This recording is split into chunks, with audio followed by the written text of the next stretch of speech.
morning, sir. We were saying like it's like teetering on. Test. Good on. You mean this panel? Yeah. Absolutely. It's completely unconstitutional. Like, You okay there? Yeah.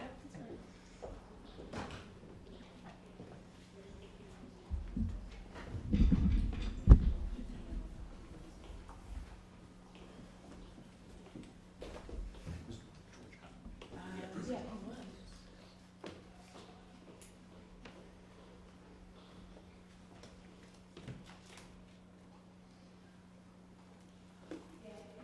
Yeah. Okay,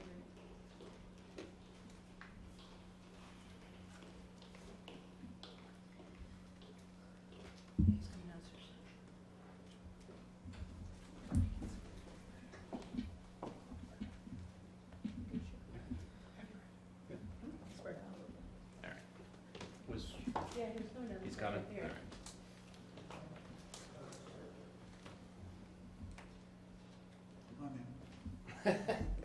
All right, I think that's everybody. So thank you very much for being here. I think what we just witnessed on the floor is quite frankly unprecedented. We had a Rules Committee meeting that was called off the floor. I have a copy of the email, which I'll ask Mr. Gottesman to provide for anybody who wants to see it, that we received at 14:30, 2:30 p.m. It was the first time that we received this version of that. For the majority leader to incorrectly say that we've been in conversations about this, we hadn't spoke since once this week and once last week, where I raised serious constitutional concerns, which I outlined in the meeting, and quite frankly, the amendment did not address those. We also then, when we returned to the floor, we literally witnessed 1984 occurring, where they're now going back retroactively and changing the record based on material facts that were available at the time. But we shouldn't be surprised because they put in online monitoring previously. So it's consistent with their worldview and how they approach problem solving. They've consistently created partisan committees stacked in their favor to get the results that they want. This proposed committee is no different. And to go back and rewrite history to conform to their view of it is simply wrong. It's important to us, and we'll be providing notice to all the members who would be potentially impacted. The idea that you can go retroactively back and change the debate and the journal is simply wrong.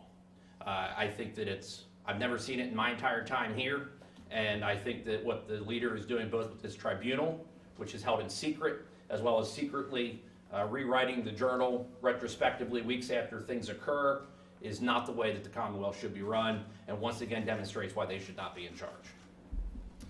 Yeah, so what we just witnessed, as Brian highlighted, both on the House floor, as well as down in the Majority Caucus room in the Rules Committee, is truly remarkable.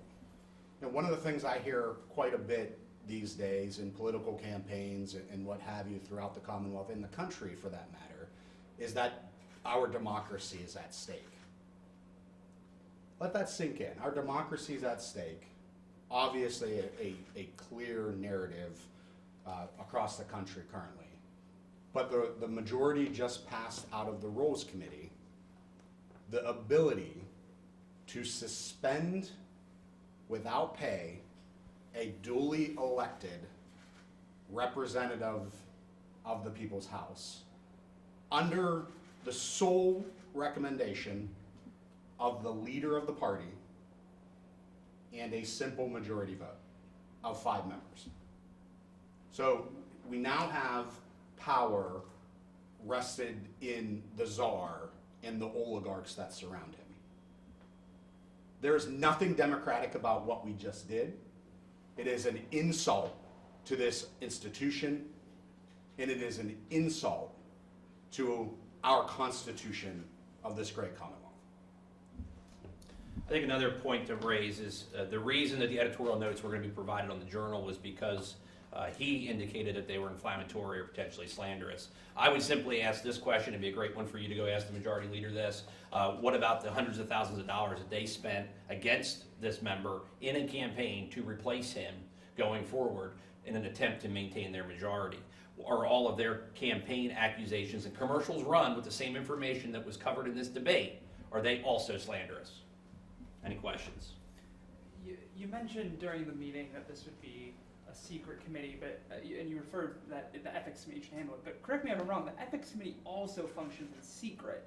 Like what? And also, can recommend expulsion. It doesn't sound like this committee expels a lawmaker, they just recommend expulsion. It feels like it's the same sort of ethics process just done in a committee that now has a partisan slant. Am I wrong about that? There's actually 2 points that are worth noting. One is the partisan slant, which is very important. It's 3-2. 2, anybody can send something to the ethics committee, both internal and external. That's important. That's covered in our rules.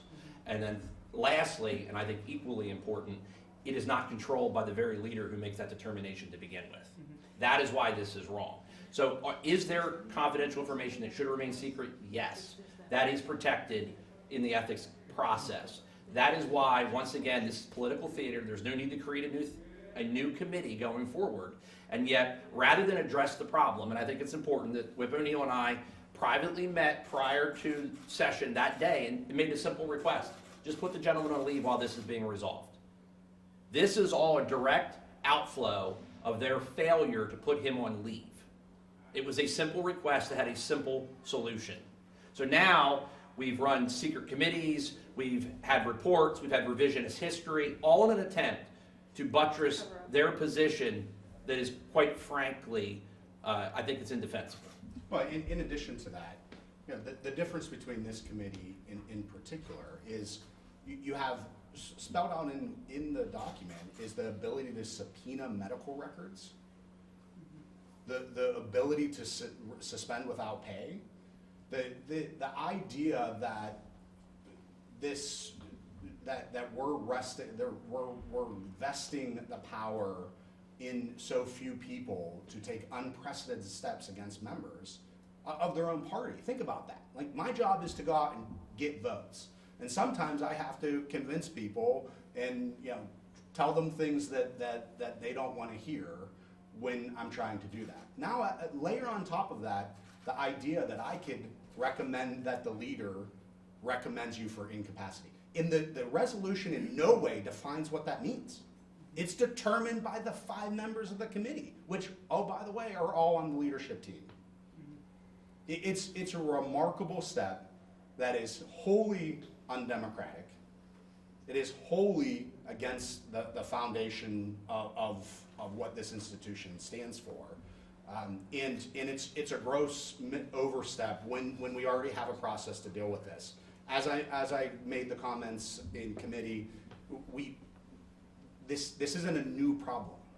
We literally have had multiple members throughout the course of the General Assembly's history that were incapable of coming to the House floor and casting a vote. It's not new. It might not happen commonly, it might not happen often, but it's not a new process. We don't need to create a new committee, a new process that is, as Representative Grove said in the committee, an inquisition amongst private medical records and the determination of 5 people of whether or not you're incapacitated. How different had the resolution been from 403? Quite honestly, having less than half an hour to review it, it's going to take some time to compare side by side.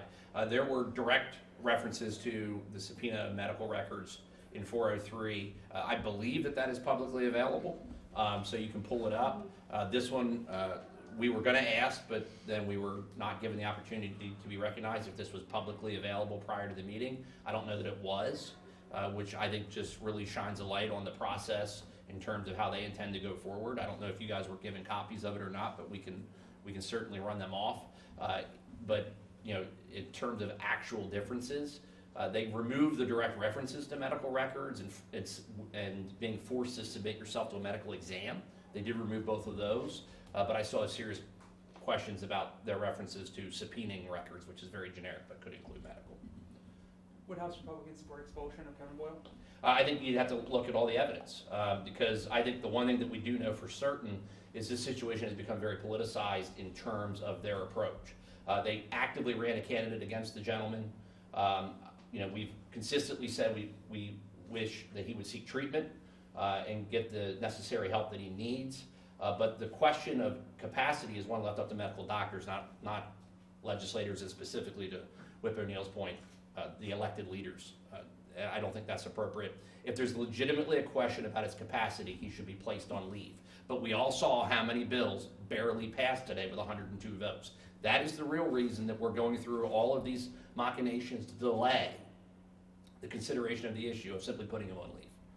They need the 102nd vote, and this allows them to have an excuse while the committee operates, and I use that term loosely because it's gonna be a ramrod, is my guess. You know, it's just wrong. It's very, very wrong.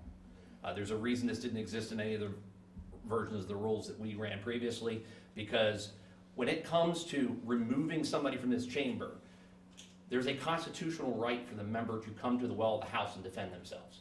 That is very clear in some of the past case law. And to do this in secret instead of following the normal process is just another workaround that's completely unnecessary. So the member would not be able to defend themselves in this case. I did not get that.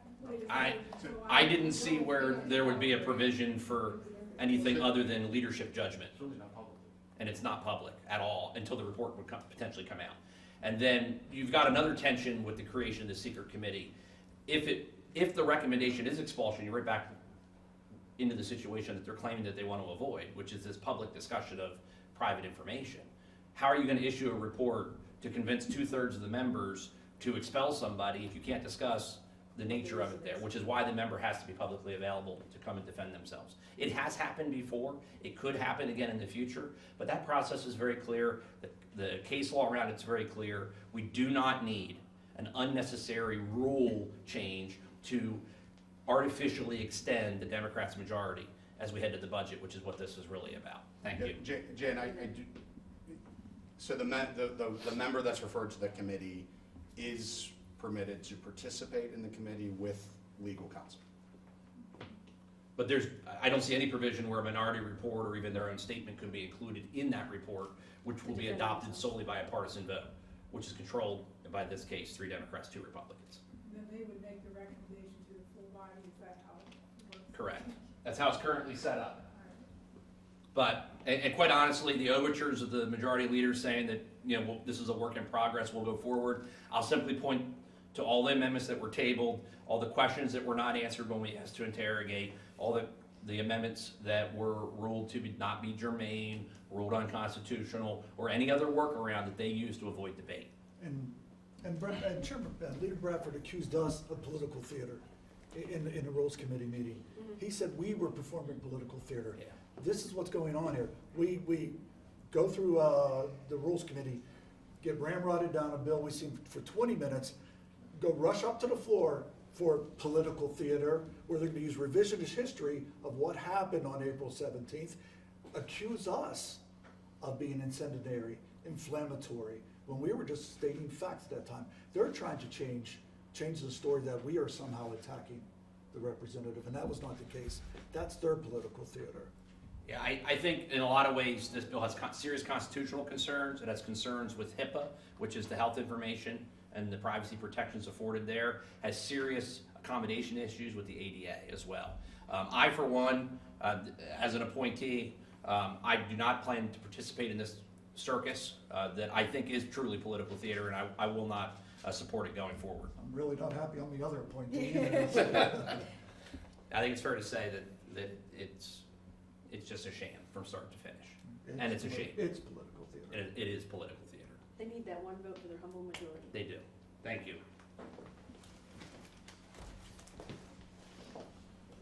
No, that's mine. If you guys need anything else, please let me know.